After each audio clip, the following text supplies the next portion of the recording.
പ്രിയമുള്ള ഉദ്യോഗാർത്ഥികൾക്ക് ഹാജാസ് ക്ലാസ്സസിലേക്ക് ഹൃദ്യമായ ഹാർദമായ സ്വാഗതം. 2026 കാലയളവിൽ നടക്കാൻ പോകുന്ന PSC നടത്താനിരിക്കുന്ന മുഴുവൻ പരീക്ഷകൾക്കും company board assistant, university assistant, company board LGS, Bevco, CPO തുടങ്ങുന്ന മുഴുവൻ പരീക്ഷകൾക്ക് വേണ്ടിയിട്ടും ഹാജാസ് ക്ലാസ്സസ് വളരെ തന്മയത്വത്തോടെ തയ്യാറാക്കിയിരിക്കുന്ന മാസ്റ്റർ ക്ലാസിന്റെ 7ാം ഭാഗത്തിലേക്ക് എല്ലാ ഉദ്യോഗാർത്ഥികളെയും ഒരിക്കൽ കൂടി സ്വാഗതം ചെയ്തുകൊണ്ട് ഇന്ന് നമ്മൾ ക്ലാസ്സിനകത്ത് കേരള ജോഗ്രഫിയുടെ ആദ്യത്തെ ക്ലാസ് ആണ്. കേരള ജോഗ്രഫിയിൽ നമ്മളെപ്പോഴും ഒരു ക്വസ്റ്റ്യൻ പേപ്പർ അനലൈസ് ചെയ്യുമ്പോൾ അതിനകത്ത് ഏറ്റവും കൂടുതൽ ചോദ്യങ്ങൾ ചോദിക്കുന്ന ഒരു കേരള ജോഗ്രഫിയുടെ ഒരു മേഖലയാണ് നമ്മൾ ഇന്ന് പഠിക്കാൻ പോകുന്നത്, കേരളത്തിലെ ദേശീയ ഉദ്യാനങ്ങൾ. അപ്പോ കേരളത്തിലെ ദേശീയ ഉദ്യാനങ്ങളിൽ നിങ്ങൾക്ക് ആദ്യം പറഞ്ഞു തരാനുള്ള ഒരു പോയിന്റ് കേരളത്തിലെ ദേശീയ ഉദ്യാനങ്ങളുടെ എണ്ണമാണ്. കേരളത്തിലെ ദേശീയ ഉദ്യാനങ്ങളുടെ എണ്ണം ചോദിച്ചാൽ ഉത്തരം 6ആണ്. പക്ഷേ PSCയുടെ ഉത്തര സൂചിക പ്രകാരം അതിന്റെ എണ്ണം 5 ആണ് എന്നതും കൂടി ഒന്ന് ഓർത്തു വയ്ക്കുന്നത് നല്ലതാണ്. കേരളത്തിൽ എത്ര ദേശീയ ഉദ്യാനങ്ങളുണ്ട്? ഉത്തരം 6ആണ്. എന്നാൽ PSCയുടെ ഉത്തരം 5 ആണ്. കേരളത്തിൽ ഏറ്റവും കൂടുതൽ ദേശീയ ഉദ്യാനങ്ങളുള്ള ജില്ല നമ്മുടെ ഇടുക്കിയാണ്. കേരളത്തിൽ ഏറ്റവും കൂടുതൽ ദേശീയ ഉദ്യാനങ്ങളുള്ള ജില്ല എന്ന് പറയുന്നത് ഇടുക്കിയാണ്. അപ്പൊ എത്ര ദേശീയ ഉദ്യാനങ്ങളുണ്ട്? ദേശീയ ഉദ്യാനങ്ങൾ 6 ഉണ്ട്. അതിൽ ഏറ്റവും കൂടുതൽ ദേശീയ ഉദ്യാനങ്ങളുള്ള കേരളത്തിലെ ജില്ല ഏതാണെന്ന് ചോദിച്ചാൽ ഉത്തരം ഇടുക്കിയാണ്. കേരളത്തിലെ ദേശീയ ഉദ്യാനങ്ങളെ കുറിച്ച് പഠിക്കുമ്പോൾ എനിക്ക് നിങ്ങളോട് ആദ്യം പറഞ്ഞു തരേണ്ടത് ഇരവികുളത്തെ കുറിച്ചാണ്. കാരണം ഇടുക്കി ജില്ലയിലെ ഇരവികുളം എന്ന് പറയുന്ന ദേശീയോദ്യാനത്തെ കുറിച്ച് നിങ്ങളെ ഓർമ്മപ്പെടുത്തേണ്ട ആദ്യത്തെ പോയിന്റ് കേരളത്തിലെ ആദ്യത്തെ ദേശീയ ഉദ്യാനം എന്നതാണ്. കേരളത്തിലെ ആദ്യത്തെ ദേശീയ ഉദ്യാനം, കേരളത്തിലെ ഏറ്റവും വലിയ ദേശീയ ഉദ്യാനം, കേരളത്തിലെ ഏറ്റവും ഉയരത്തിൽ സ്ഥിതി ചെയ്യുന്ന ദേശീയ ഉദ്യാനം, ലോക പൈതൃക പട്ടികയിൽ ഇടം നേടിയ ദേശീയ ഉദ്യാനം, ലക്കം എന്ന് പറയുന്ന വെള്ളച്ചാട്ടം സ്ഥിതി ചെയ്യുന്ന ദേശീയ ഉദ്യാനം, ഇതെല്ലാം ഇരവികുളമാണ്. പഠിക്കണം. കേരളത്തിലെ ആദ്യത്തെ ദേശീയ ഉദ്യാനം, കേരളത്തിലെ ഏറ്റവും വലിയ ദേശീയോദ്യാനം, ലോക പൈതൃക പട്ടികയിൽ ഇടം ഉൾപ്പെട്ട ദേശീയോദ്യാനം, കേരളത്തിലെ ഏറ്റവും ഉയരത്തിൽ സ്ഥിതി ചെയ്യുന്ന ദേശീയോദ്യാനം, ലക്കം എന്ന വെള്ളച്ചാട്ടം സ്ഥിതി ചെയ്യുന്ന ദേശീയോദ്യാനം, ഇതെല്ലാം ഇരവികുളമാണ്. ഇരവികുളം കേരളത്തിലെ ആദ്യത്തെ ദേശീയോദ്യാനം, കേരളത്തിലെ ഏറ്റവും വലിയ ദേശീയോദ്യാനം, കേരളത്തിലെ ഏറ്റവും ഉയരത്തിൽ സ്ഥിതി ചെയ്യുന്ന ദേശീയോദ്യാനം, ലോക പൈതൃക പട്ടികയിൽ ഇടം നേടിയ ദേശീയോദ്യാനം, ലക്കം വെള്ളച്ചാട്ടം സ്ഥിതി ചെയ്യുന്ന ദേശീയോദ്യാനം. കേരളത്തിൽ എത്ര ദേശീയോദ്യാനങ്ങളുണ്ട്?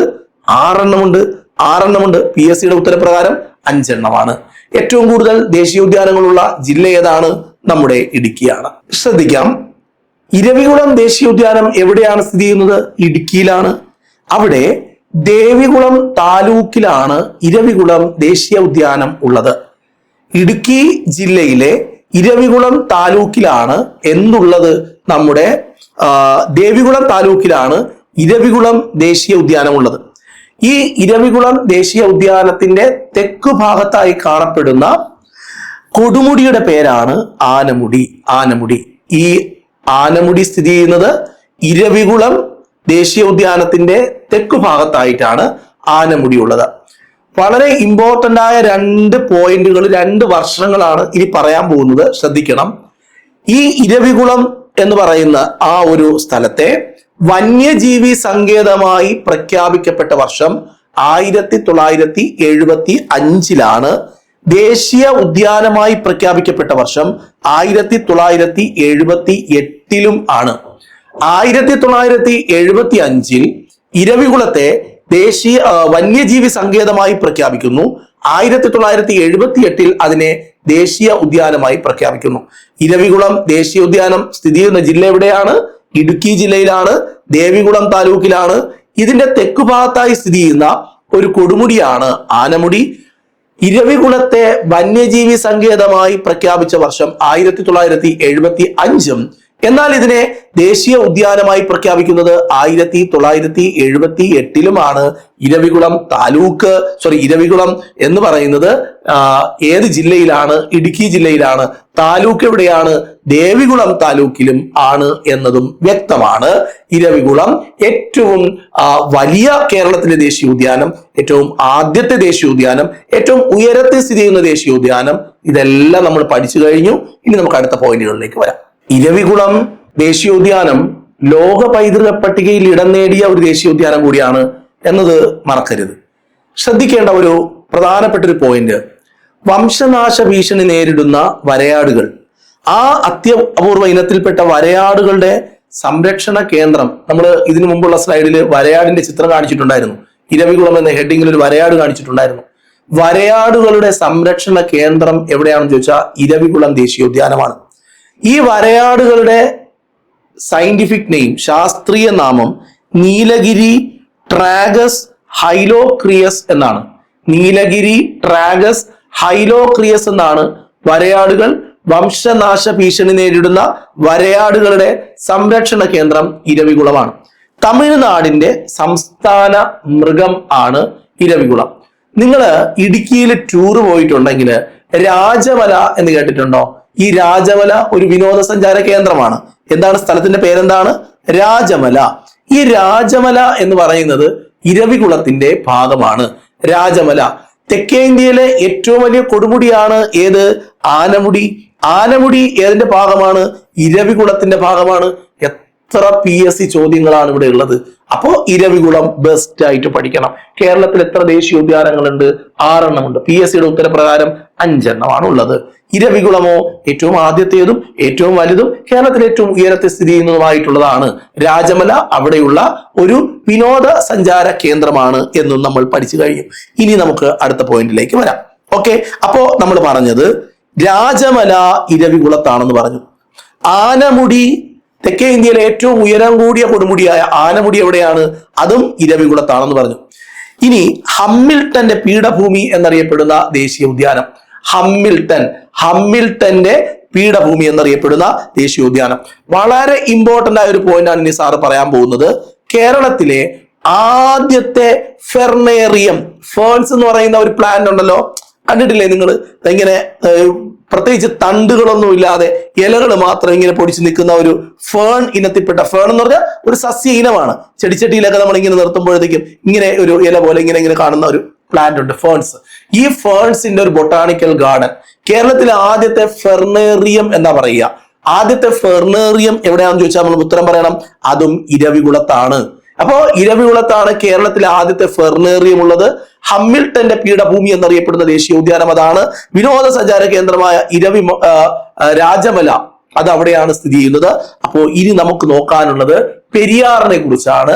നമ്മൾ പഠിക്കാൻ പോകുന്നു പെരിയാറിനെ കുറിച്ച്. ശ്രദ്ധിക്കേണ്ടത്, ദേവികുളം താലൂക്കിലാണ് ഇരവികുളം ഉള്ളത്.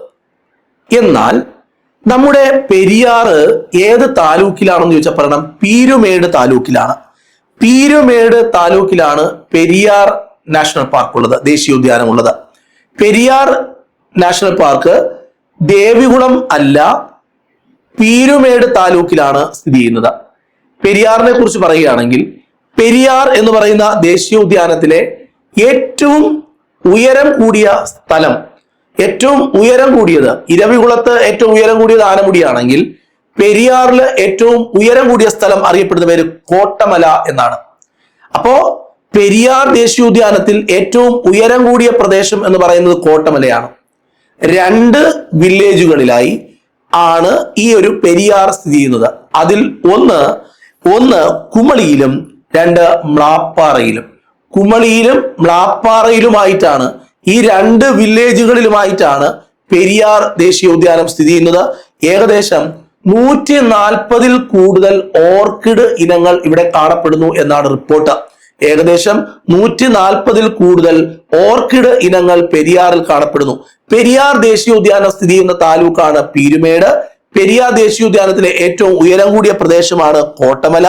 പെരിയാർ ദേശീയോദ്യാനം സ്ഥിതി ചെയ്യുന്ന 2 വില്ലേജുകളിലായിട്ടാണ് കുമളിയിലും മ്ലാപ്പാറയിലും.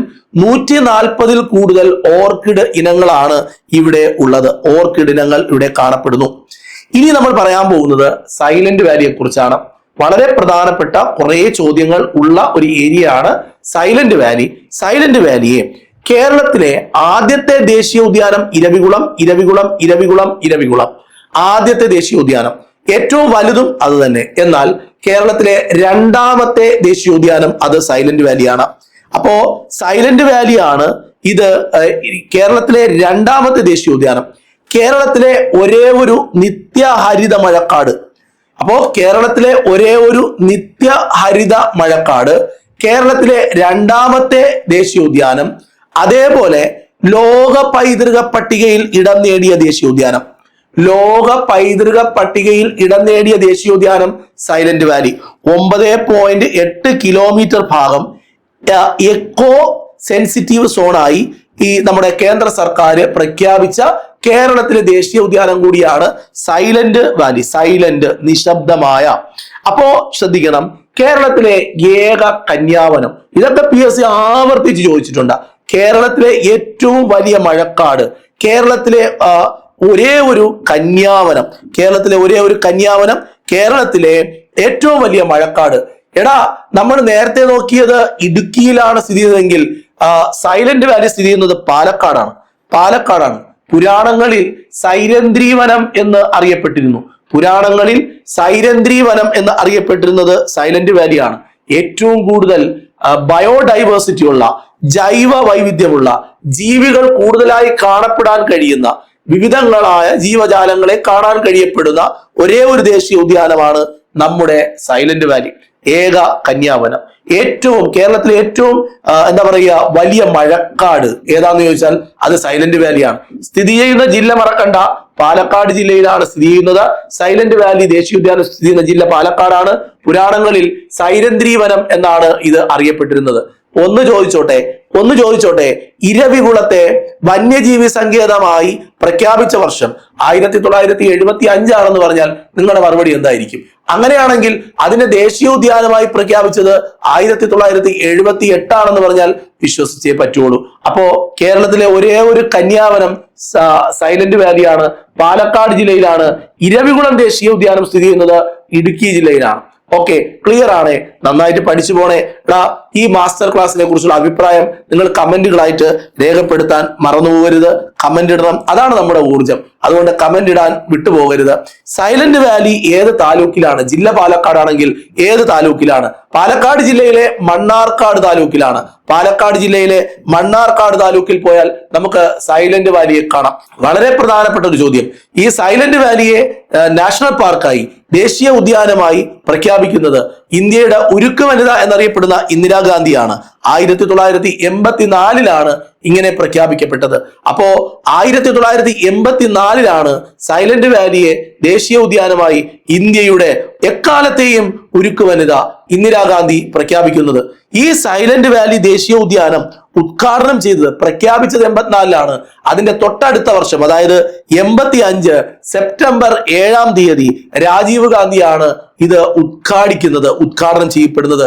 സൈലന്റ് വാലിയെ ബഫർ സോണിൽ ഉൾപ്പെടുത്തിയ വർഷം 2007 സൈലന്റ് വാലിയെ ബഫർ സോണിൽ ഉൾപ്പെടുത്തുന്ന വർഷം. ഇതെല്ലാ ചോദ്യങ്ങളും PSC വിവിധങ്ങളായ പരീക്ഷകളിൽ ചോദിച്ചിട്ടുണ്ട്. പഠിക്കണം, പഠിച്ചേ പറ്റൂ. സൈലന്റ് വാലി ഏത് ജില്ലയിലാണ്? പാലക്കാട് ജില്ല. ഏത് താലൂക്കിലാണ്? മണ്ണാർക്കാട്. ഇതിനെ ദേശീയ ഉദ്യാനമായി പ്രഖ്യാപിച്ച വർഷം 1984 ഇന്ദിരാഗാന്ധി പ്രഖ്യാപിക്കുന്നു. എന്നാൽ സൈലന്റ് വാലി ഉദ്ഘാടനം ചെയ്ത വർഷം 1985 സെപ്റ്റംബർ 7 സൈലന്റ് വാലിയെ ബഫർ സോണായി പ്രഖ്യാപിക്കപ്പെട്ട വർഷം 2007. സൈലന്റ് വാലി എന്താ അവിടെ ആ പേരിനൊരു പ്രത്യേകത?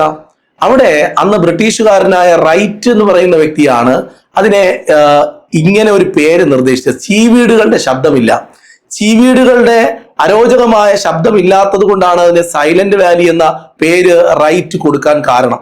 ശ്രദ്ധിക്കേണ്ടത്, സൈലന്റ് വാലിയെ റിസർവ് വനമായി പ്രഖ്യാപിക്കപ്പെടുന്നു 1914. സൈലന്റ് വാലിയെ ദേശീയ ഉദ്യാനമായി പ്രഖ്യാപിച്ചത് 1984. 85 സെപ്റ്റംബർ 7 അത് ഉദ്ഘാടിക്കുന്നത് രാജീവ് ഗാന്ധി. ഇന്ദിരാഗാന്ധിയാണ് പ്രഖ്യാപിക്കുന്നത്. ഇതെല്ലാം ഇമ്പോർട്ടന്റ് ആണ്. അപ്പോ സൈലന്റ് വാലിയെ കുറിച്ചുള്ള മുഴുവൻ പോയിന്റുകളും നന്നായിട്ട് പഠിക്കണം. ഏത് താലൂക്കിലാണ് എന്ന് പറഞ്ഞു, മണ്ണാർക്കാടാണ്. ഏത് ജില്ലയാണെന്ന് പറഞ്ഞു, പാലക്കാട് ജില്ലയാണെന്ന് പറഞ്ഞു.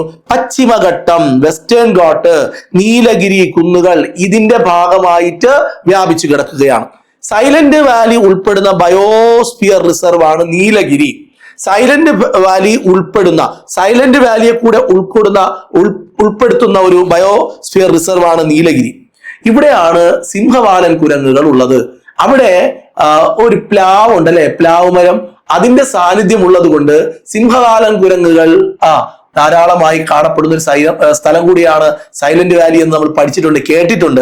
സൈലന്റ് വാലിയോട് ചേർന്ന് കിടക്കുന്ന തമിഴ്നാട്ടിലെ ഒരു നാഷണൽ പാർക്ക് ഉണ്ട്, അതിന്റെ പേര് മുകൂർത്തി എന്നാണ് ആ ഒരു ദേശീയം. അത് സൈലന്റ് വാലിയോട് ചേർന്നാണ് കിടക്കുന്നത്. പാലക്കാട് പോകുമ്പോഴേ നമുക്കറിയാം, അവിടെ ആൾക്കാർക്ക് തമിഴൊക്കെ നന്നായിട്ട് അറിയാം, തമിഴ്നാട് ബോർഡർ ആണ് അവിടെ. സൈലന്റ് വാലി എന്ന് പറയുന്ന ആ ഒരു പേര് കൊടുക്കുന്നത് ഒരു ബ്രിട്ടീഷുകാരനാണ്. അദ്ദേഹത്തിന്റെ പേര് റൈറ്റ് എന്നാണ്, റോബർട്ട് റൈറ്റ് എന്നാണ് അദ്ദേഹത്തിന്റെ പേര്. ചീവീടുകളുടെ ശബ്ദമില്ലാത്തത് കൊണ്ട് വളരെ നിശബ്ദമായ ഒരു അന്തരീക്ഷം അവിടെയുണ്ട്. അതുകൊണ്ടാണ് ഈ റോബർട്ട് റൈറ്റ് അതിനെ ഇങ്ങനെ ഒരു പേര് കൊടുക്കാൻ കാരണം. ഇപ്പോ വംശനാശ ഭീഷണി നേരിടുന്ന സിംഹവാലൻ കുരങ്ങുകൾ. അപ്പോ ഞാൻ ഒരു ക്വസ്റ്റ്യൻ ചോദിക്കട്ടെ, വരയാടുകൾ, വംശനാശ ഭീഷണി നേരിടുന്ന വരയാടുകൾ എവിടെയാ ഉള്ളത്? ഇരവികുളം, അതെവിടെയാ? ഇടുക്കിയിലാണ്. അതെവിടെയാ? ദേവികുളം താലൂക്കിലാണ്. അങ്ങനെയാണെങ്കിൽ സിംഹവാലൻ കുരങ്ങുകൾ വംശനാശ ഭീഷണി നേരിടുന്നുണ്ടോ? ഉണ്ട്. അതെവിടെയാ ഉള്ളത്? അത് സൈലന്റ് വാലിയിലാണ്. ഇതിന്റെ സിംഹവാലൻ കുരങ്ങിന്റെ ശാസ്ത്രീയ നാമം എന്താണ്? മക്കാക്കാസിലനസ് ആണ് എന്റെ ഒരു പേര്. ഓക്കെ, ഇനി എന്തുകൊണ്ടാണ് സിംഹവാലൻ കുരങ്ങുകൾ അവിടെ കാണപ്പെടാൻ കാരണം? വെടിപ്ലാവുകളുടെ സാന്നിധ്യം. വെടിപ്ലാവുകൾ ഒരുപാടുള്ളത് കൊണ്ട് അത് ഭയങ്കര ഇഷ്ടം, അതിന്റെ ഫ്രൂട്ട്സ് ഒക്കെ ഇഷ്ടമുള്ളത് കൊണ്ടാണ് ആ ഒരു സിംഹവാലൻ കുരങ്ങ് അവിടെ കാണപ്പെടുന്നത്. ഇനി എന്റെ ചോദ്യം, ഈ വെടിപ്ലാവുകളുടെ ശാസ്ത്രീയ നാമം എന്താണെന്ന് ചോദിച്ചാൽ പറയണം കുലിനിയ എക്സാറിലേറ്റ എന്നതാണ് വെടിപ്ലാവുകളുടെ ശാസ്ത്രീയ നാമം. സൈലന്റ് വാലി നാഷണൽ പാർക്കിന്റെ 25ാമത്തെ വാർഷികത്തോടനുബന്ധിച്ച് തപാൽ സ്റ്റാമ്പ് പുറത്തിറക്കിയ വർഷം 2009. സൈലന്റ് വാലി നാഷണൽ പാർക്കിന്റെ 25ാമത്തെ വാർഷികത്തോടനുബന്ധിച്ച് ഇന്ത്യൻ തപാൽ വകുപ്പ് സ്റ്റാമ്പ് പുറത്തിറക്കിയ വർഷം 2009. പഠിക്കണം, പഠിച്ചേ പറ്റൂ. രക്ഷപ്പെടേണ്ടേ, പഠിച്ചേ പറ്റൂ. ഇനി സൈലന്റ് വാലിയിൽ നിന്ന് പുറപ്പെടുന്ന നദി ഏതാണ്? ഉത്തരം തൂതപ്പുഴ സൈലന്റ് വാലിയിൽ നിന്ന് പുറപ്പെടുന്ന നദിയാണെങ്കിൽ സൈലന്റ് വാലിയിലൂടെ ഒഴുകി പോകുന്നത് കുന്തിപ്പുഴയാണ്. രണ്ടും കൺഫ്യൂസിങ് ഫാക്ടുകളാണ്, രണ്ടെണ്ണവും പഠിക്കണം. സൈലന്റ് വാലിയിൽ നിന്നും ഒറിജിനേറ്റ് ചെയ്യപ്പെടുന്ന റിവർ ഏതാണെന്ന് ചോദിച്ചാൽ തൂതപ്പുഴയെന്നും, സൈലന്റ് വാലിയിലൂടെ ഒഴുകി പോകുന്ന നദി ഏതെന്ന് ചോദിച്ചാൽ കുന്തിപ്പുഴയാണെന്നും ഉത്തരം പറയാൻ മടിക്കരുത്. കേരളത്തിലെ ഏറ്റവും വലിയ ദേശീയോദ്യാനം ഇരവികുളം. എത്ര തവണയാണ് ഈ ക്ലാസ്സിൽ പറഞ്ഞത്? അങ്ങനെയാണെങ്കിൽ ഏറ്റവും ചെറിയ ദേശീയോദ്യാനം ഏതെന്ന് ചോദിച്ചാൽ പറയണം, അത് പാമ്പാടും ചോല ഏകദേശം 1.32 കിലോമീറ്റർ സ്ക്വയർ മാത്രമേ ഈ ഒരു ചെറിയ ദേശീയോദ്യാനമുള്ളൂ, പാമ്പാടും ചോല. ആ പാമ്പാടും ചോലയിൽ വരയാടുകളുടെ സംരക്ഷണ കേന്ദ്രം ഇരവികുളമാണെങ്കിൽ ഇവിടെയും അതുപോലൊരു ജീവിയുണ്ട്. അതിന്റെ പേരാണ് ഒരു മരനായ ഇനത്തിൽപ്പെട്ട മാർട്ടൻ എന്ന് പറയുന്ന ഒരു ഇനമുണ്ട്, ഒരു സ്പീഷീസ് ഉണ്ട്. അതിൽപ്പെട്ട നമ്മൾ ഈ ചിത്രത്തിൽ കാണപ്പെടുന്ന നീലഗിരി മരനായ ഇനം കാണപ്പെടുന്ന ഒരു ദേശീയ ഉദ്യാനം കൂടിയാണ് പാമ്പാടും ചോല. രണ്ട് ഇമ്പോർട്ടന്റ് പോയിന്റുകളാണ് പറഞ്ഞത്. അതായത് നീലഗിരി മാർട്ടൻ കാണപ്പെടുന്നത് എവിടെയാണെന്ന് ചോദിച്ചാൽ ഉത്തരം പറയണം. നീലഗിരി മാർട്ടൻ കാണപ്പെടുന്നത് പാമ്പാടും ചോലയിലാണ്. പാമ്പാടും ചോല കേരളത്തിലെ ഏറ്റവും ചെറിയ ദേശീയ ഉദ്യാനമാണ്. കേരളത്തിലെ ഏറ്റവും ചെറിയ ദേശീയ ഉദ്യാനം പാമ്പാടും ചോലയാണ്. ഇനി നമുക്ക് ആ 2 പോയിന്റ് മാത്രം കൊണ്ട് പഠിച്ചാൽ മതി. ഇനി നമ്മൾ പറയാൻ പോകുന്നത് ആനമുടി ചോലയെ കുറിച്ചാണ്. ഈ ആനമുടി ചോലയിൽ കാണപ്പെടുന്ന 3 ചോല റിസർവ് ഫോറസ്റ്റുകളാണ്.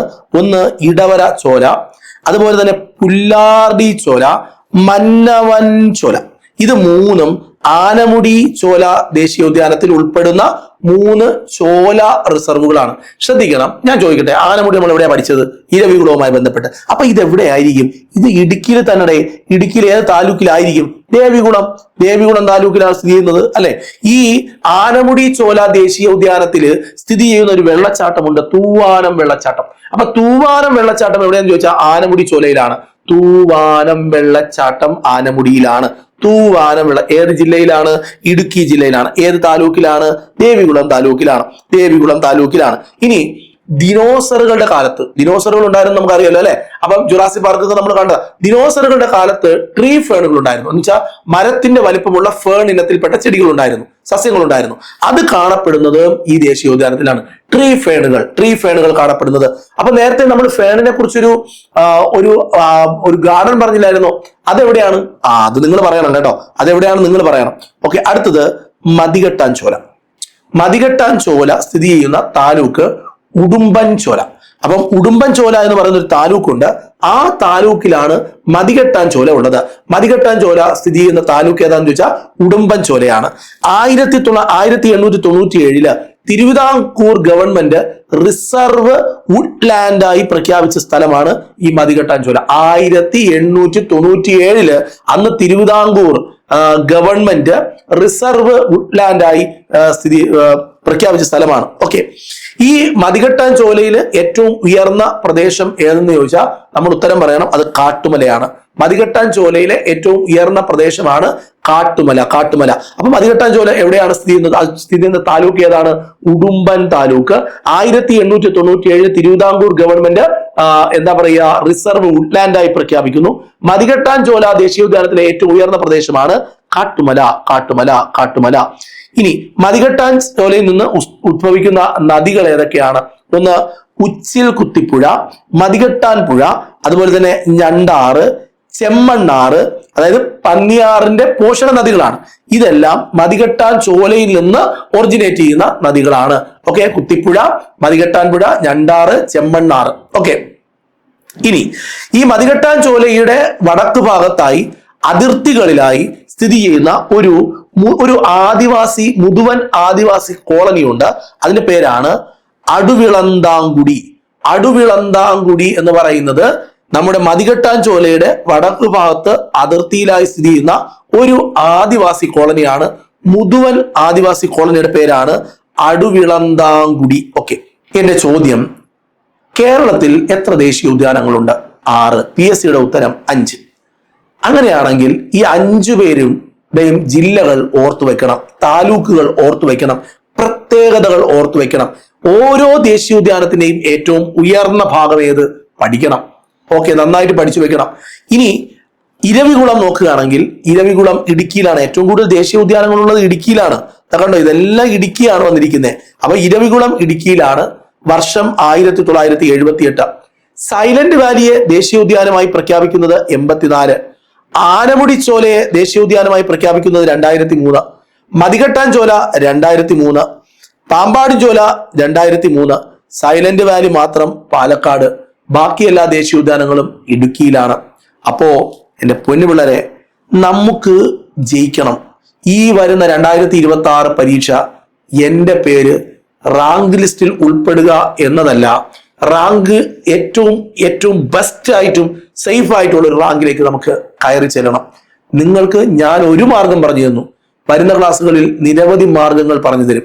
രക്ഷപ്പെടാനാണ് ഉദ്ദേശമെങ്കിൽ നിങ്ങൾ ചെയ്യേണ്ടത് ഇത്ര മാത്രം. നിങ്ങൾ എന്തു ചെയ്യണം എന്ന് ഞാൻ പറയാം. ആദ്യം നിങ്ങൾ ചെയ്യേണ്ടത് ഈ മാസ്റ്റർ ക്ലാസ് സത്യസന്ധമായി നിങ്ങൾ ഫോളോ ചെയ്യണം. നിങ്ങളെ വരാനിരിക്കുന്ന പരീക്ഷകളിൽ തയ്യാറെടുപ്പിക്കാൻ ഇത് നിങ്ങളെ സഹായിക്കും. ഈ ആദ്യത്തെ 5 മാസ്റ്റർ ക്ലാസ്സിന്റെയും ലിങ്ക് താഴെയുണ്ട്. ആ 5 ക്ലാസ് കണ്ടിട്ട് 6ാമത്തെ ക്ലാസ് പരീക്ഷയാണ്. നമ്മൾ ഇന്നലെ അപ്ലോഡ് ചെയ്തു. ഇന്ന് 7ാമത്തെ ക്ലാസ് ആണ്. 5 ക്ലാസ് കഴിഞ്ഞാൽ നമ്മുടെ ക്ലാസ്സുകളുടെ എണ്ണം ശ്രദ്ധിക്കണം. ഇന്ന് ക്ലാസ്സും കൂടെ എടുക്കുമ്പോൾ ആദ്യത്തെ 5 ക്ലാസ് 6ാമത്തെ ക്ലാസ് പരീക്ഷ. ഇനി വീണ്ടും ഒരു 5 ക്ലാസ് എടുക്കും. അത് കഴിഞ്ഞാൽ ഈ 5ഉം ഈ 6ഉം 5ഉം എത്രയായി? 11ആയി. 12ാമത്തെ ക്ലാസ് വീണ്ടും പരീക്ഷ. ഈ 12ാമത്തെ ക്ലാസ് പരീക്ഷ അപ്ലോഡ് ചെയ്യുമ്പോൾ ഈ 5ഉം 5ഉം 10 ടോപ്പിക് എന്നുള്ള ചോദ്യങ്ങൾ കിട്ടും. നിങ്ങൾ സത്യസന്ധമായിട്ടാണ് ചെയ്യുന്നതെങ്കിൽ ഇത് ഫോളോ ചെയ്ത് പോയാൽ നിങ്ങൾ റാങ്ക് ലിസ്റ്റിൽ ഉൾപ്പെടും, ഉറപ്പായിട്ടും ഉൾപ്പെടും. കാരണം ഈ നോട്ടിനകത്ത് കള്ളത്തനമൊന്നുമില്ല, എല്ലാ പോയിന്റുകളും ഉണ്ട്. ഇതിന്റെ PDF നോട്ട് നിങ്ങൾക്ക് വേണോ? ഹാജാസ് ക്ലാസ്സസ് എന്ന് പറയുന്ന ടെലഗ്രാമിൽ നിങ്ങൾ ജോയിൻ ചെയ്യുക. സാറ് പെയ്ഡ് ക്ലാസ് എടുക്കുന്നുണ്ടോ? ഉണ്ട്. ആ പെയ്ഡ് ക്ലാസ്സിനെ കുറിച്ച് ഡീറ്റെയിൽ അറിയണോ? ഈ ഒരു നമ്പറിലേക്ക് വിളിക്കുക. വളരെ ന്യൂ ഇയർ ആയതുകൊണ്ട് എല്ലാ കോഴ്സുകൾക്കും 60%, 50 to 60% ഓഫർ ഉണ്ട്. നിങ്ങൾക്ക് വളരെ സത്യസന്ധമായ, വളരെ ക്ലിയർ കട്ടായ നല്ല ക്ലാസ്സുകൾ ഓരോ സബ്ജക്റ്റിനും സബ്ജക്റ്റ് എക്സ്പേർട്ടുകളുടെ ക്ലാസ്സുകൾ നിങ്ങൾക്ക് കിട്ടും. നിങ്ങളുടെ സമയത്തിനും നിങ്ങളുടെ കാലത്തിനും കാണാം. പക്ഷേ നിങ്ങളുടെ തോന്നിയാസം പോലെ കാണാൻ പറ്റത്തില്ല. കാരണം ഓരോ ദിവസവും ടൈം ടേബിൾ തരും. അതിന്റെ പരീക്ഷകൾ ഓരോ ആഴ്ചയിലും നടക്കും. പരീക്ഷയിൽ മാർക്ക് കുറഞ്ഞാൽ നല്ല വഴക്ക് കിട്ടും. അങ്ങനെ പഠിക്കാൻ താല്പര്യം ഉണ്ടെങ്കിൽ മാത്രം ഈ നമ്പറിൽ വിളിക്കുക. നിങ്ങൾക്ക് ക്ലാസ്സുകൾ എടുക്കാം. എല്ലാ ക്ലാസ്സുകളും ഉണ്ട്. CPO, SI, company board assistant, അങ്ങനെ മുഴുവൻ ക്ലാസ്സുകളും നമ്മൾ സെറ്റായിട്ട് ചെയ്തു വെച്ചിട്ടുണ്ട്. വളരെ ചെറിയ ഫീസ് മാത്രമേ ഉള്ളൂ. ചെറിയ ഫീസ് എന്ന് പറഞ്ഞാൽ ചെറിയ ഫീസ് മാത്രമേ ഉള്ളൂ. നിങ്ങൾക്ക് ജോയിൻ ചെയ്യണമെങ്കിൽ ചെയ്യാം. എന്തായാലും ഒരു കാര്യം നിങ്ങളോട് പറയാണ്, കമന്റ് ഇടാതെ പോകരുത്. ദയവായി എന്തെങ്കിലും ഒരു കാര്യം കമന്റ് ഇട്ടിട്ട് പോകണം. ഓക്കെ, അപ്പൊ നമുക്ക് വീണ്ടും കാണാം. നാളെ അടുത്ത ഒരു ടോപ്പിക്കുമായിട്ട് നമ്മൾ വീണ്ടും കാണും. പിന്നെ ആ ജനിതക ശാസ്ത്രവും പീരിയോഡിക് ടേബിളിന്റെ ക്ലാസ് കാണാൻ മറക്കരുതേ. താഴെ ഡിസ്ക്രിപ്ഷൻ ബോക്സിൽ ലിങ്ക് ഉണ്ട്. വീണ്ടും കാണാം. Bye bye.